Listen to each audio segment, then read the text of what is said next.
Good morning. We're going to be covering a lot of material today, so if you want to take notes, that's fine. If it's too big a bother, you want to just sit back and enjoy what we're talking about, that's fine too. Remember, you can always email me, Gary, at apologeticsforlife.org. I'll send you the PowerPoint, send you any information that you'd like about the material that we're covering today. But it's a huge topic, isn't it? The existence of God. So there's a lot of ways that we can go about that. But, let's simplify it. We can answer this statement in one of two ways, can't we? This is from Genesis, sounds very familiar, in the beginning. Of course, from a Christian perspective, Judeo-Christian perspective, Jews and Christians answer that statement. They finish it with, in the beginning, God. But there are a lot of people today who don't buy into that. And they say, well, we think it's in the beginning, the particles. Something got going, and here we are today, and it's all a fluke. So this is a huge, important question. Why is it important, or how is it important? Let me illustrate something here. This is from William Provine, passed away recently, but he was a Cornell professor. And here's what he had to say. He bought into the second idea. In the beginning were the particles, not in the beginning God. So he's eliminated the God idea. Ideas have consequences. Here are his consequences. If you finish that statement, in the beginning were the particles, if that's how you finish that statement, here's what you can end up with, something like this that Provine talks about here. He's being very honest, isn't he? There are no gods, so he's eliminated that answer. No purposes, no goal-directed forces of any kind. There's no life after death. When I die, I'm absolutely certain I'm going to be dead. That's the end for me. There is no ultimate foundation for ethics, no ultimate meaning to life, and no free will for humans either. Now, I wanted you to look at that last part there because that's crucial. Look what this does for him as far as how he lives his life. No ultimate foundation for ethics. What's he talking about there? Well, we're going to come back to these points as we continue today's presentation. But what's he saying there? There's no morality to the universe. The universe just is. There's no ought. There's no way it should be. There's no good and evil. Stuff just happens. No ultimate meaning to life. Why are we here? I don't know. We're just an accident. We're just a fluke. There's no purpose. There's no meaning. There's no plan for your life. There's no free will. If everything is just particles, dominoes in a sense, just falling all over each other, then there's no free will. So look at that. That's pretty powerful, isn't it? So do we believe life is that way? Do we believe life was brought here by God? So what we're going to talk about today are these arguments for the existence of God. Notice it's plural, the arguments for the existence of God. And these are not the only arguments, by the way. There are many, many more. So I just whittled it down to this list. And I want you to think about this. I don't think there's necessarily a single knockout argument, but what we're going to do is to pile up the evidence. So we're going to look at the start of the universe, the start of life, design in the universe, where morality came from, consciousness and the existence of the soul, the Bible, and the life of Jesus. Just gut-level intuitions that we all have, foundational beliefs that we all share, and personal experiences. So these are going to be the areas that we'll look at today. And what we're going to try to do, as I said, I don't think there's maybe a single answer that's going to satisfy everybody. We're going to present a cumulative case, something like you'd get in a courtroom. So the woman is the prosecutor in this case. She goes to the jury. Does it make sense that the more evidence she has, the stronger her case will be? That makes sense, doesn't it? If she has one piece of evidence linking the person being accused to the crime, it may sway people, but it may not. What if she has 5 pieces of evidence? Each one pretty strong. You put them together, you accumulate them, it's called a cumulative case, and you have a really strong case in that situation. What if you had 10 pieces of evidence, 15, 20? The more you have, the more likely the jury's going to be on your side. So that's what we're going to do today. We're going to build a cumulative case for the existence of God. So let's start with number 1, the start of the universe. I think that's a great argument for the existence of God. What you have here is a woman who's part of a weather organization. She's blowing up this big weather balloon, going to release it, going to go up in the upper atmosphere. and take some measurements of some kind. But I want you to see the idea of a balloon. I want you to think about a balloon. What if that balloon, before she blew it up, is just sitting on the ground there, very small? What if she'd put dots all over that balloon and then blown it up? What would happen to those dots? They would appear to be moving away from each other. That's what they've discovered about the universe. Here's a good illustration, I think. So let's start over here on the left side. This is a progression of time. So at the beginning, scientists are now telling us there was just the singularity. It was just a single point that rapidly expanded. And this is the expansion that takes place over time. These things represent different galaxies, collections of stars and so on. And they fly apart from each other as the universe expands. And that's what Edwin Hubble discovered in the 1920s when he looked out at the universe. He used the Mount Wilson telescope, not too far from Southern California here, up above LA. And he looked there and he saw these galaxies were flying apart from each other. Well, if they're flying apart, then at some time, if you ran the movie backward of all time, you would see those galaxies getting closer and closer and closer, and finally, boom, that instant where everything exploded into existence. That was called the Big Bang. It was given as a joke name, but it stuck. So we even hear about that today, the Big Bang. But it's no longer a joke. This is established science, that the universe had a beginning 13, 14 billion years ago, whatever scientists say. It had a beginning and has expanded to what we see today. Now, I think what's interesting is some reactions of scientists to this idea. You'd think scientists would say, oh, that's interesting. Oh, some of them are very upset by the idea of a beginning to the universe. In fact, one physicist named Eddington, back around 1900, 1910, said the idea of an expanding universe was repugnant to him. Albert Einstein was so horrified by the idea of an expanding universe coming from nothing that he created a fudged, made-up mathematical equation to make it look like the universe was not expanding. Later he said that was his biggest mistake. Well, why were some scientists horrified and didn't want this to happen? Well, I think one reason they can hear an echo of Genesis. What does Genesis say? In the beginning, God created the heavens and the earth. The heavens and the earth did not exist forever. Hinduism and other religions say the universe has always been here. That's not what the Bible said. Here's one holy book that said there was a time when there was nothing. No matter, no space, no time, no energy. Nothing. And then out of nothing, God created the universe. Boom, it sprang into existence. It's a well-tested theory, and it's not a threat to Christians. Some Christians get kind of scared by the idea of the Big Bang. I don't know why. The Big Bang is on our side. Because if there's a Big Bang, you need a Big Banger. You need somebody to strike the match and get the whole show going.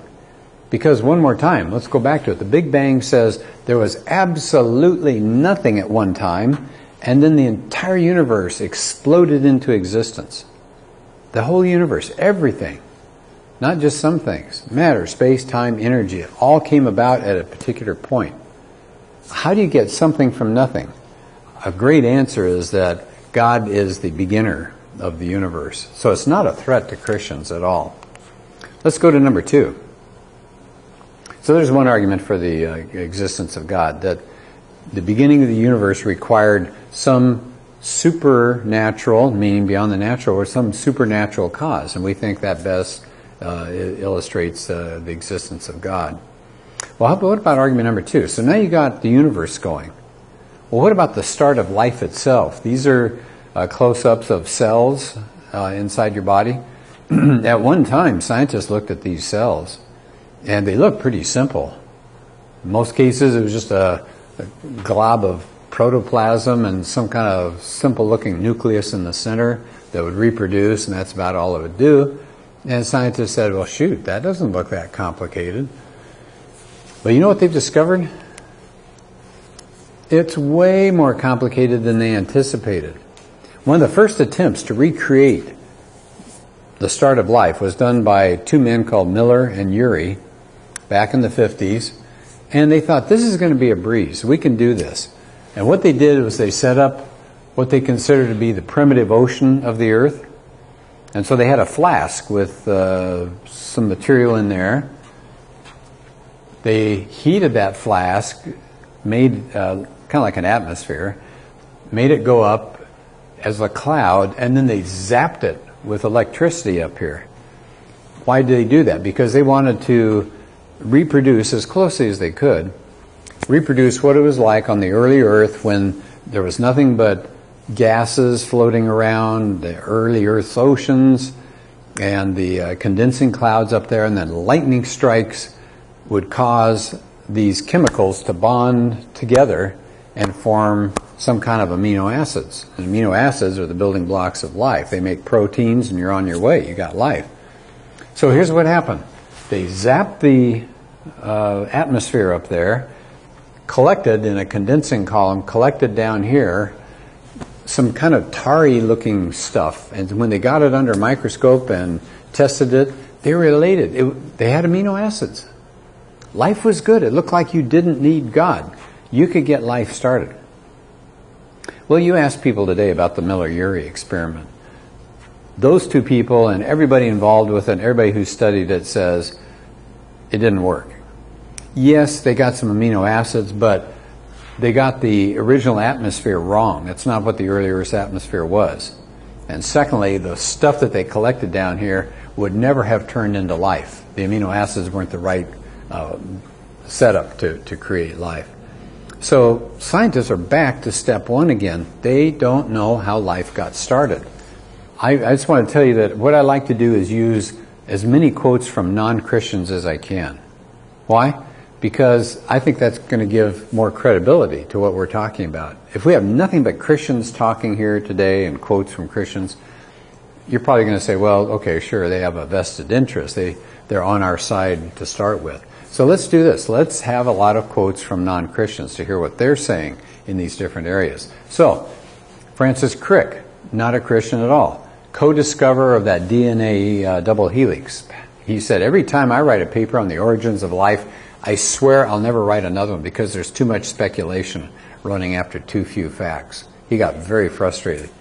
How about Michael Denton, not a Christian, a biochemist? He said the complexity of the simplest known type of cell, they're discovering how complicated cells are now, is so great that it's impossible to accept that such an object could have been thrown together suddenly by some kind of freakish, vastly improbable event. Such an occurrence would be indistinguishable from a miracle.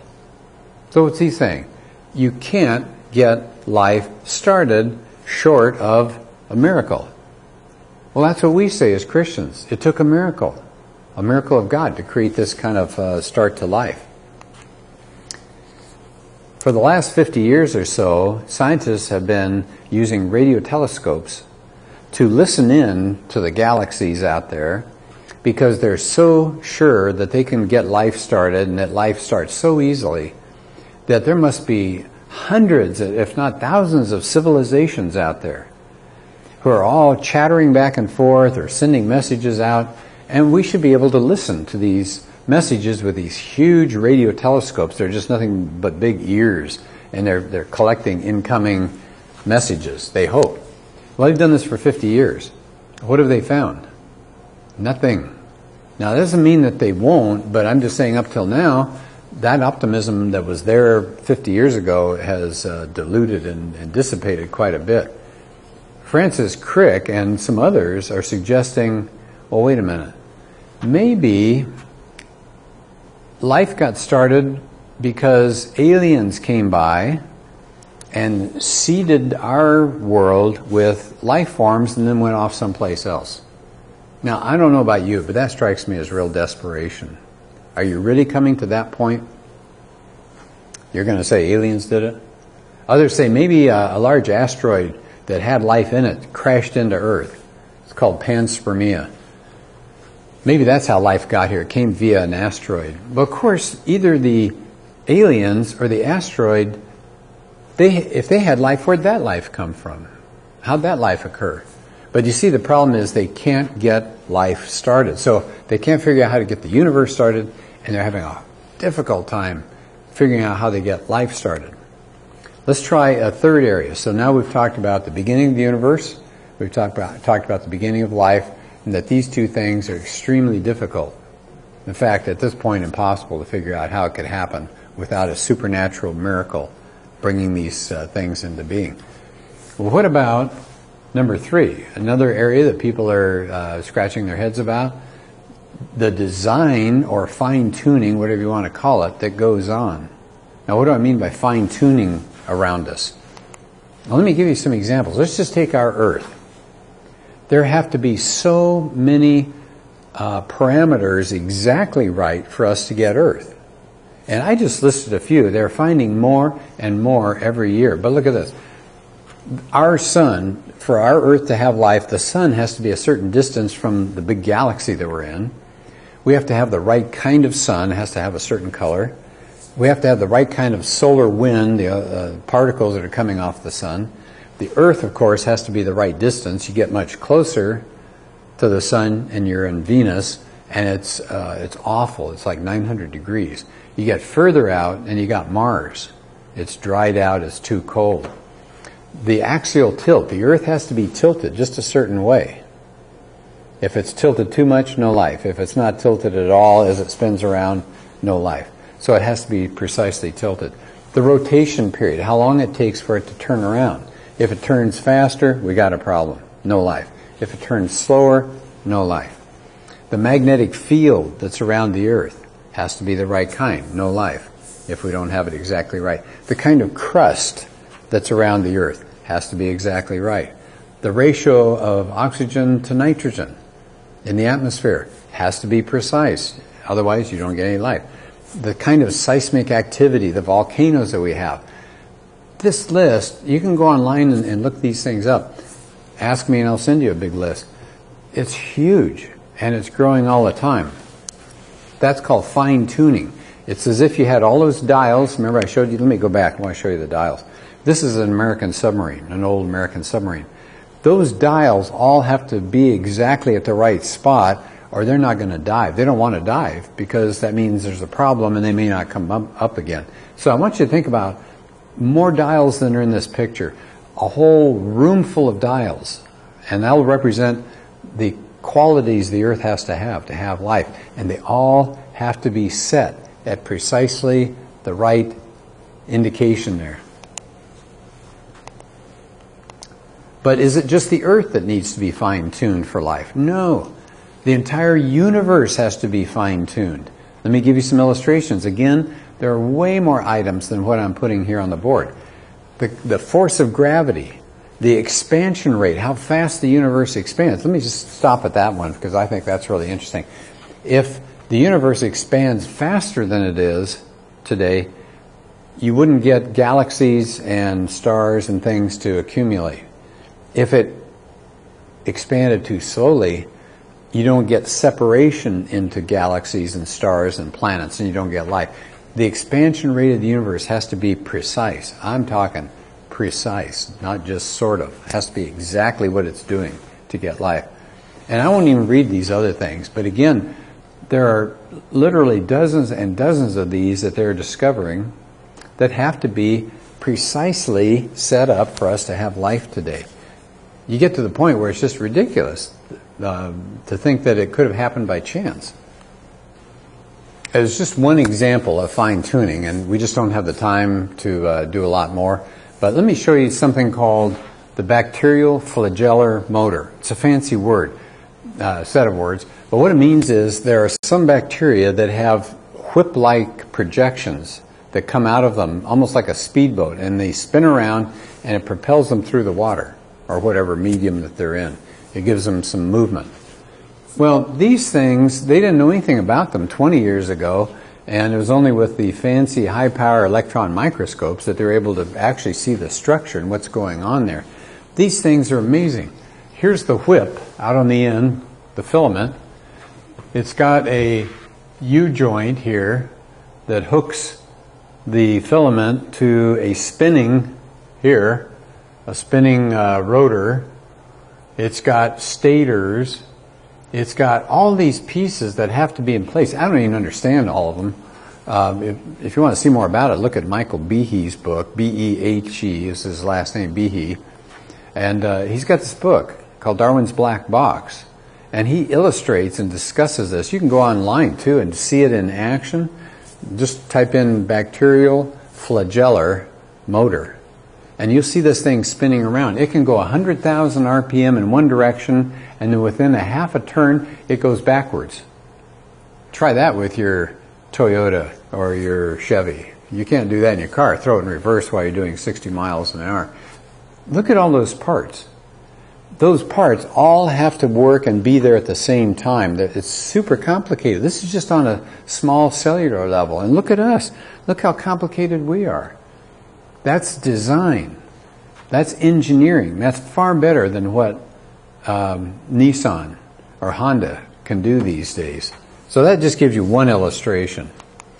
Here's another part of design. This is DNA. And I hope you can see the illustration. Chromosomes are made up these tightly wound together pieces of DNA which come, and you can see they're pulling them apart. And if you pull them apart enough, you can see it's two strands, kind of like a ladder with rungs that connect them. So here's your ladder out here. Here are the chemicals that are connecting them. And here's the fascinating part about DNA. These chemicals are a chemical alphabet. They function like an alphabet. So, it's exactly like computer code. You know how that works. Your computer reads zeros and ones, and when they come in a certain string, your computer knows based on the 011000, it knows what to do with that. Turns it into maybe your letter A on the computer screen, or it builds a video game with all of these zeros and ones. Well, what do we have with the organic code, the DNA? It's not a series of just two, it's a series of four patterns, the A, T, C's, and G's, and depending on the order they're in, it'll produce your blonde hair, it'll produce your dark hair, it'll produce your height, it'll produce every feature that you have. It's a blueprint for you. It's a blueprint. It's engineering code. Bill Gates said it's the most complicated computer code ever. Well, he would know computer codes. How do you get computer codes? You get coders, you get engineers who do this, software engineers. We've got all of this illustration for design. The complexity of the way the Earth has to be, the complexity of our solar system has to be just a certain way. The galaxy has to be a certain way. The whole universe has to be expanding a certain way. We've got the design of our bodies. We've got the design inside of us telling how to build us. All these things are going on. The little tiny cellular motors that are going on inside your body right now. Every cell that you have has motors at work. They're little machines that are doing things like that bacterial flagellar motor I showed you a while back. They're bringing things in, they're taking things out. It's an amazing system. It's like a little city. So all of this stuff is going on. Well, what's the result? Paul Davies, I came across this in a magazine article a while back. Paul Davies has a book out called The Eerie Silence, and he's quite a guy, a theoretical physicist, cosmologist, astrobiologist, author, and professor. People love to read him. He's very readable. And here's what he had to say. Look at the title of that book, The Eerie Silence. He said, "We are probably the only intelligent beings in the universe, and I would not be very surprised if the solar system contains the only life in the universe." Why is he saying that? Because he wants that to be the case? No, he's not a Christian. Davies is not a Christian. He is saying there is so much complexity to this world. There's so much detail. Everything has to be just finely tuned. He says it's so difficult to get life going and to have the universe the way it is and to have DNA set up. He said, we're it. We're probably the only life in the entire universe. It's that hard to get it going and to make it that design. So here are people who are not Christians, but they're having to argue a Christian perspective because of what they've seen as far as scientific evidence. Well, let's keep going. We got some more ground to cover here. So there's arguments 1, 2, and 3, beginning of the universe, beginning of life, and the complexity of life, the fine-tuning for this whole universe to get us here. So difficult that we're probably it in the entire universe. Well, here's another argument for the existence of God. Where did morality come from? So let me ask you, I've got a few questions here. and I bet you know the answers. Do rocks behave morally? No. How about lions? No. How about oxygen atoms? No. Should they? Is there any kind of should? Do you ever say to the lion, you shouldn't eat that zebra, you shouldn't bring down that animal and kill it? Do you ever say to a rock that tumbles down a hill and crushes a house, do you say, bad rock? Do oxygen atoms do things that you say, oh, come on, you guys shouldn't do that? That sounds silly. But when you come to people, we think they should behave morally. Well, do you see the difference? If all we are is just physical stuff, if there's no God, and the universe is just full of things like rocks and air and lions or whatever, there's no morality. That's what you get. You get a world without morality. But people are here, and people have this innate feeling down deep in their gut that they should and should not be doing things. Where'd that come from? If there's no God, everything's rocks. We're just a collection of atoms. That's what a rock is. That's what a lion is. That's what oxygen is. There's no morality when it comes to that.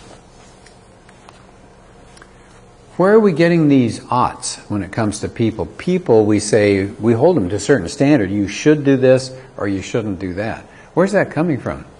Well, I think you've got three sources. Either we make them up individually as we go through life. Well, really? Do you want to have a society like that? That doesn't make any sense. People changing their mind all the time? Well, here's the second possibility. No, it's not individual. Societies decide what's moral. There you go. Really? That was the defense of the Nazis at the Nuremberg trials. They said, who are you Americans and British to judge us? Because in our society, we decided what we did was okay. And if that included setting up concentration camps, putting gypsies in there, putting homosexuals in there, putting Jews in there, and letting them die or killing them, who are you to judge? Our society made that determination.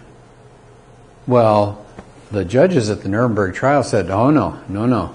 There's a higher authority than your society. And they called it natural law, just in nature. Well, I would call it God, but who's going to quibble? But you see, the point is, societies can change. And some societies today allow female genital mutilation. Well, do we think that's as good as anything else? No. Ancient societies used to kill women when their men died. We don't think that's a good idea. So just because a society determines something, slavery, how about slavery? American society 100, 150 years ago was okay with slavery, for the most part. If you had a vote, probably over 50% would have said slavery is okay. So is that all right? Does that make slavery all right? No. We today say they were wrong. It's not societies that get to choose. There's got to be something above society. Well, what is that thing above society? I think it's got to be, the third thing up here, I think there has to be a transcendent, meaning beyond us, source for morality. Let me give you an example. You go to bowl, and you throw the ball, and it goes in the gutter, and you say, 30 points for me, and your friend says, that's not how you bowl. And you say, that's the way I bowl. So do you see, that's individual society, individuals saying what morality is. We don't believe that makes sense. That's chaos. We think there's something that makes it wrong for all times, for example, to torture babies for fun. We say, it doesn't matter what society you live in, doesn't matter what society says, doesn't matter what books they read. There's a law above that society that says you do that and you're being immoral. Yale law professor, about 20, maybe 30 years ago, said this. His name is Arthur Leff.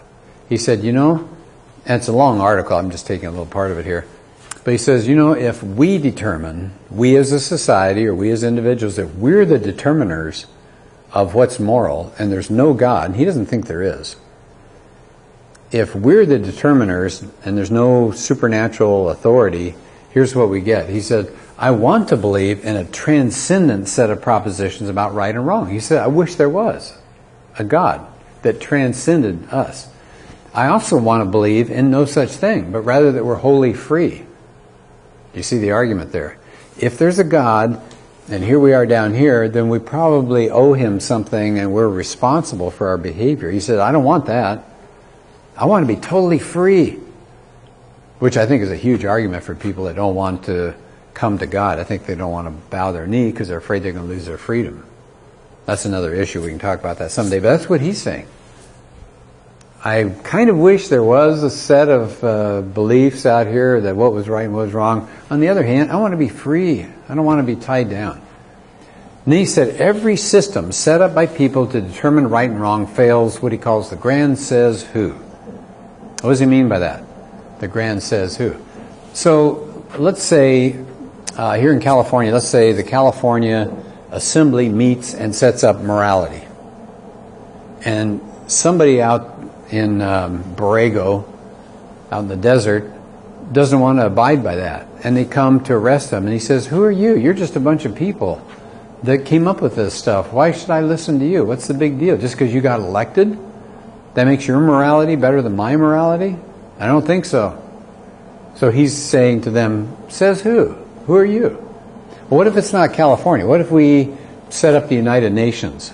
500 people from every country come together and they set up a law of morality, a whole bunch of morality. The same question comes up, according to Arthur Leff, says who? So what if 500 of you got together? 100 years ago, people got together and came up with all sorts of bad ideas. So what? So what if you meet and you have the United Nations stamp of approval? So what? He says, as things stand now, everything is up for grabs. Without God, everything is up for grabs. You have your morality, our group has that morality, someone else has a different morality. Whatever you want. Really. That's what you get if there's no God. I think there is a God because I think we all know down deep there are certain things beyond our beliefs and beyond our society beliefs that really are right and wrong. Here's argument number 5. Consciousness and the soul. I came across this picture on the internet. I thought that was funny. There's a collection of rocks there, and somebody stuck a sign there that says free rocks. Like you're going to pay for them. Okay, so whatever. But let me ask you something. Do rocks think about things? Do they worry? Do rocks plan? Do rocks have choices? Do rocks have desires? Well, the answer is no, obviously not. Not only do they have no morality, we talked about that before, they have no soul, they have no consciousness, they don't think about anything, they have no free will. That's what you get in a universe without God. You just have a bunch of atoms. You just have stuff, in this case rocks. Rocks have no consciousness. So the question is, how did we go from a universe of rocks, a universe of stuff, to today where we think we have free will, we think we make choices, we can think about thinking, we can think about being a person. How'd that come about? Just enough neurons collected? How did... Scientists are having a hard time. Researchers don't know how we've gone from rocks to us. Here was a quote that I thought was good to illustrate this problem. Why on earth should all those complicated brain processes feel like anything from the inside? Why aren't we just brilliant robots capable of retaining information, of responding to noises and smells and hot saucepans, but dark inside, lacking an inner life? Rocks don't have an inner life.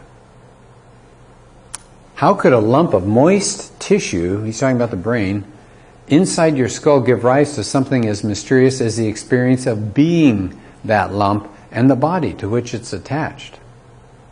This is something we just don't think about. Every day we get out and we do our thing, we go through life, but we are aware, as it says here, we are aware of being alive. We're aware of ourselves.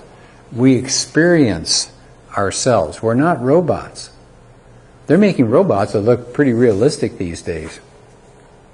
But they are just rocks. They're just collections of atoms. They're just wiring. They don't have consciousness. They don't have free will. Jesus said we did have a soul. He was talking in Matthew. He said, don't be afraid of those who kill a body but cannot kill a soul. Rather be afraid of the one, talking about God, who can destroy both soul and body in hell. That's pretty frightening. But Jesus was a big believer, and I trust him. I trust his authority. He said, you have a body. Don't worry about what happens to your body. Worry about what happens to your soul. So he saw a distinction. I have a separate talk on the existence of the soul, so we can get into that further some other time. But I want to leave you with this as far as this point about the existence of a soul. We are not our bodies. We are in our bodies, but we're not just bodies. We're not just flesh. How do we know that? Well, let's take a split here on the top half. Let's talk about physical things like your body, like these chairs, like this podium, the screen, the lights. Let's just talk about stuff. Stuff, first of all, you can access with the five senses, can't you? You can rap on the lectern, you can hit the screen, you can look at the screen, you can smell things, you can clip them out and put them under a microscope, you can burn them to see what happens. So they're accessible to the five senses, physical things are. Physical things also have public access. In other words, I could invite you to come up and look at the screen with me. I could invite you to come up and look at the lectern. They're accessible. They're public accessible objects. And they change over time. This lectern is pretty old, and it's probably changing over time. My guess is come back in 5 or 10 years and see what's happened to this screen. These chairs are going to wear out. Unfortunately, our bodies wear out. That's just the way the physical world works. But let's contrast that now with non-physical things, like your soul. Think about your soul. You can only access it privately, can't you? And you have interior senses, not the five senses. So let's explore those two things, because I think those are interesting. Let's start with the first one, interior senses. What do I mean? Well, if I ask you right now to think of your favorite song, okay, let it go in your head for a minute. I've got Beethoven going right now. Da-da-da-da. But you have your own song. Now, let me ask you, did you access that through sound waves? No. It's an interior sense that you're using on the inside, but you're not using sound waves. Let me ask you this. Can you picture your mother right now? Or your dad? Or a brother? Or a sister? Can you picture that person?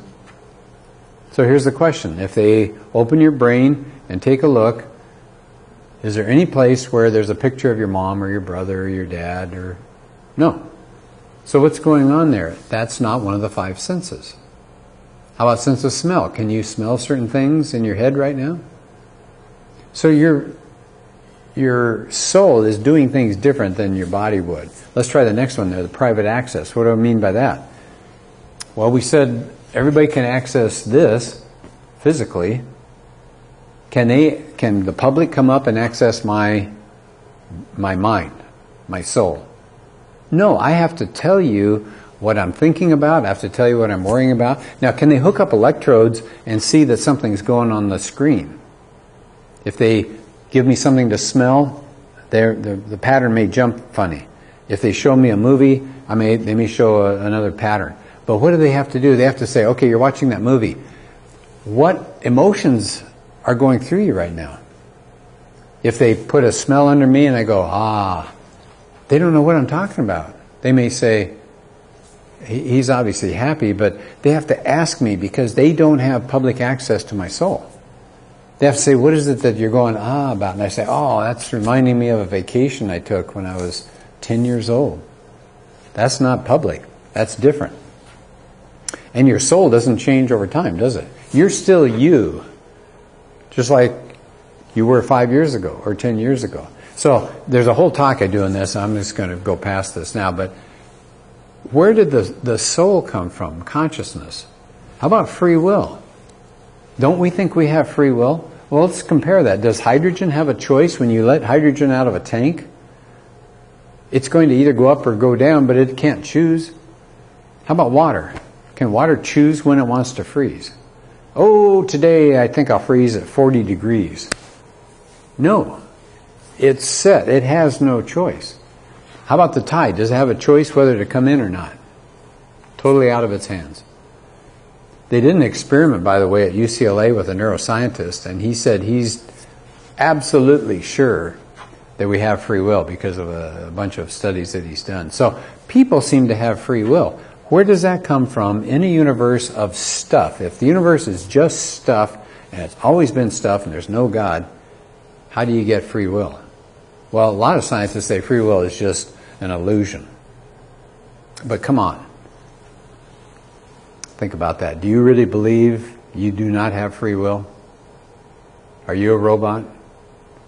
Are you programmed every day just on instincts? You open your sock drawer. Do you have to pick a certain pair? Do you have to live in that house? Do you have to ride that car, drive that car? Do you have to read that book but not that book? Or did you say to yourself, I don't really want to, I will read this book? Do you flip the channels around and you say, hey, I'm going to stop there, that's interesting to me? We believe we have free will. To say that it's an illusion is a pretty big stretch. Point number 6, another argument for the existence of God. The Bible and Jesus. Now again, I have talks on these, so I'm going to have to go fairly quickly over them. What do I mean? Let's just take the Bible.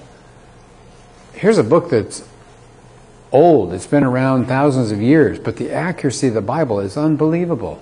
I'll just give you a few examples. Let's just pick a few off of here. The Hittites. The Hittites are mentioned in the Bible, in the Old Testament.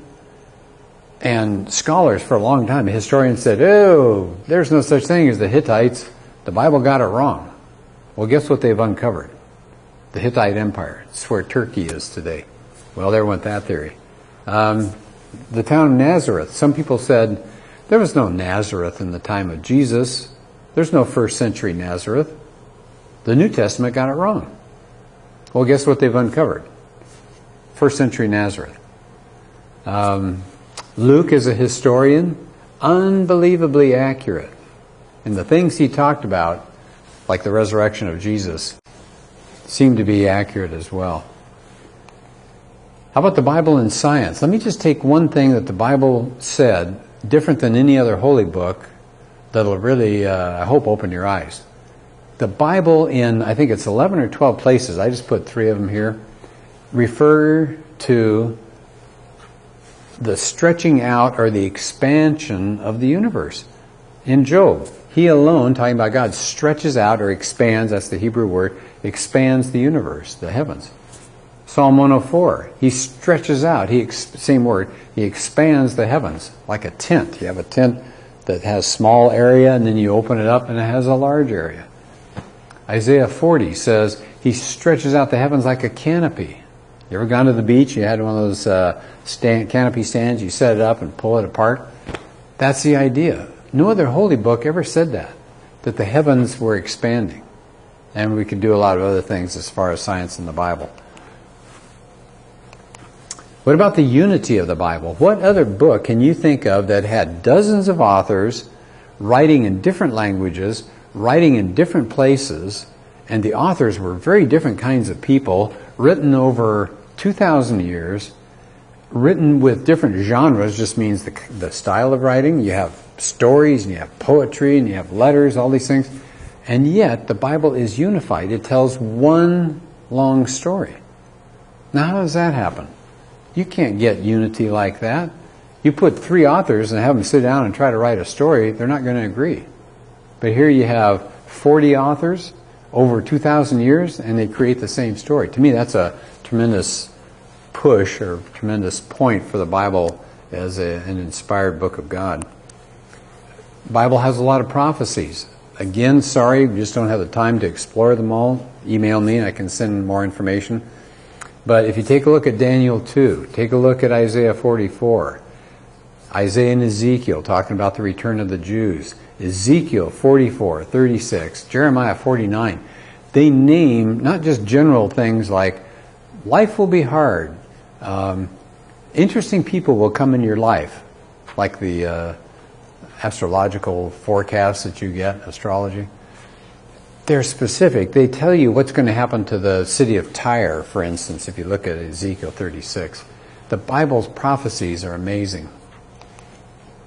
Let me just give one, and again, sorry, I'm going to have to go through it pretty fast. In Daniel 9, he says this, "From the issuing of the decree to restore and rebuild Jerusalem until the Anointed One," that's the Messiah, "comes, there will be 7 sevens and 62 sevens." Now, a lot of people buy into this, some people don't, so don't make this into solid 100% proof, but I think it's fascinating. Daniel says there are going to be 7 sevens and 62 sevens. Bible scholars say those sevens are sevens of years. So you add those together, you have 69 sevens, so you multiply that out, you get 483. But those years are ancient years that were 360-day years. So let's figure out how many days total Daniel's talking about. It comes out 173,880. But that doesn't help us today because we're on a 365 calendar. So let's divide that 173,000 by 365. Finally, we get how many years Daniel seems to be referencing, 476. Now, the catch is, he says the starting point here is an issuing of a decree. Well, when did the Jews get a decree allowing them to come back? They'd been in captivity. When did they get a decree allowing them to come back? There was a decree of Artaxerxes, a Persian ruler, in 445 BC. Okay, so let's take 445 BC as our starting point and run off 476 years. What do we get to? 31 AD. Now, do you know anybody in 31 AD who was doing some miraculous things that might have been the Messiah? Jesus. And this is not just a few people who are just goofing around with a calculator and trying to cram this and make it seem like Jesus. The Jews themselves, later on, said, well, based on these calculations, the Messiah came and we missed him. Isn't that sad? Even the Jews recognized this aimed for around 30 AD, and they didn't recognize Jesus as the Messiah. Jews later on told their rabbis, high-up Jews, told the rabbis, don't deal with this in your congregation. It's just going to confuse people. They're going to calculate it, and they're going to say, well, that's in the past. He didn't come. So it's pretty powerful prophecy.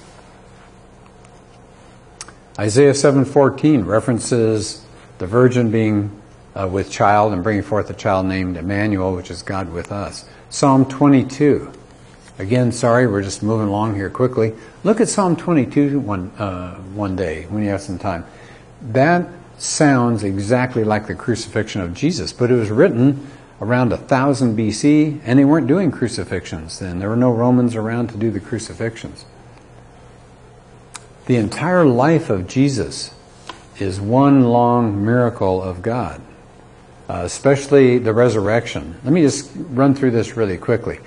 We talk about the resurrection of Jesus and say, well, we're sure it happened, but we don't know the details. Well, scholars have agreed that there are certain what they call minimal facts. In other words, even non-Christian scholars agree that these kinds of things happen. One, the tomb was empty.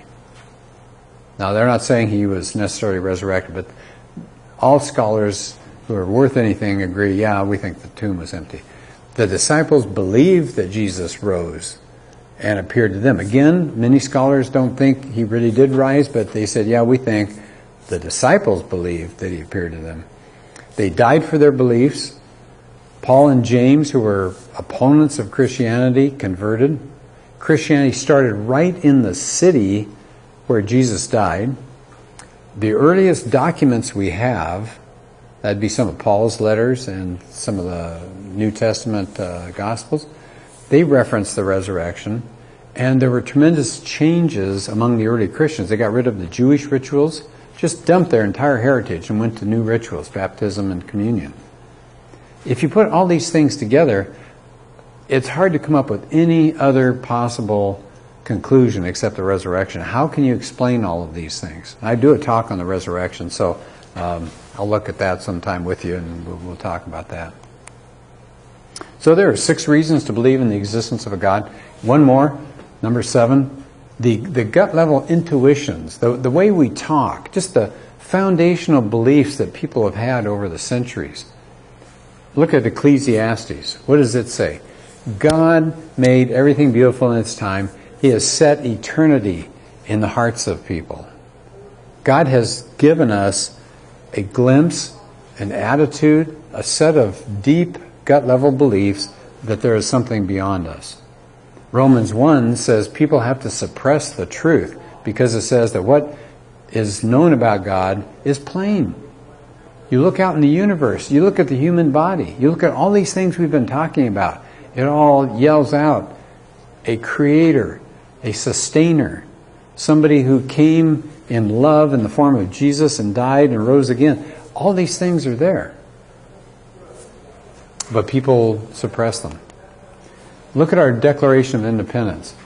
It says, we hold these truths to be self-evident, that we're endowed by our Creator, endowed, given by a Creator. They didn't even bother to explain why they thought that was true. They just said, that's a given. There is a Creator, and He has given us things. They just believed it. There was a God. We even talk like that, don't we? We say things like Mother Nature. Well, what are we saying? That we think there's something out there bigger than just life. There's somebody in charge of all of this. We say her life was cut short. Well, if there's no God, nobody's life is cut short. That's just your life. But if you say, yeah, but people are here for a purpose, and that person didn't get a chance to fulfill his or her purpose, well, that talk is only true if there's a God. We know we have free will. We talked about that. That's a feeling that we have down deep. We know things exist beyond the physical world. For example, laws of math, laws of nature, laws of logic, love, justice. They're not physical. They're existing somewhere, but not in this physical world. A huge percentage of people believe in a God. No matter what culture you go to, no matter when you go there, a huge percentage of people do believe there's a God. There's something that God's placed inside of us. We have feelings of guilt. Where does guilt come from? Why should we feel guilt? Because we're not living up to some kind of standard beyond us. That's guilt. We have feelings of guilt. All of these are intuitional, foundational beliefs that we share. Now, can science tell us important things? Yes. But can science answer questions about why am I here? Why do I feel this guilt? What's the purpose of my life? What's morality? What's good to do? What's bad to do? Do you see, science can't answer those questions. Those foundational questions go way beyond science. And then finally, number 8, one more reason for a belief in God, personal experiences. Now you say, well, that's just personal experience. Well, yeah, but it's shared by so many people who have seen, for example, answers to prayer. In our classes, once in a while, I'll ask for a show of hands. How many of you have either personally witnessed a miracle or you know somebody who you trust who's witnessed a miracle? And a lot of hands go up. There are books out, powerful books that describe miracles that are taking place in this time, not thousands of years ago, but by people who look at this, sharp, critical thinkers, who say, yeah, that was a miracle. We see people making huge changes in their life after conversion. So personal experiences are powerful. So let's go over it one more time. Reasons why we believe there's a God. Somebody had to get the universe going. Things don't start themselves. A car is produced in a factory by people. The car didn't just spring into existence. Number 2, how in the world do you get life from non-life? Right now, scientists are absolutely stymied. They have no idea. Design. The design of humans. The design of our cells, as tiny as our cells are. The design in the universe to make sure life exists. Morality. Where does morality come from, if not from God? Do we make it up? That's awfully scary. That means we can take it apart anytime we want. Where does consciousness, the fact that we are aware of being a person, where does that come from if all of the universe is just nothing but rocks? Where do we get the soul? How about the Bible? The Bible's prophecies, the Bible's history, incredibly accurate. The life of Jesus. the foundational beliefs, the intuitions that we all share. Where are all those things coming from? We can't shake them. And then finally, personal stories. So I hope these are helpful to you. A lot of good resources. I'll just list them here and not spend a lot of time on them. J.P. Moreland, Tim Keller, Frank Turek, J. Warner Wallace, Paul Little. Probably if you're going to get one book and put it on your shelf, it would be I Don't Have Enough Faith to Be an Atheist. It covers all the things we've been talking about today and a whole lot more. Powerful book. But these others are great books as well. I love Tim Keller. I love his work, so you may enjoy that as well. So, is there a God? I hope you believe yes. I hope you believe it not in 100% certainty. There's no 100% certainty in life, is there? The only place you can prove something 100% is in math. And maybe even not there, I don't know. But I think it's math. Otherwise, you have the best bet. You think there's a preponderance of evidence. You're not 100% sure. And that's the case for the existence of God. I'm not going to stand here and say it's 100% given that there's a God.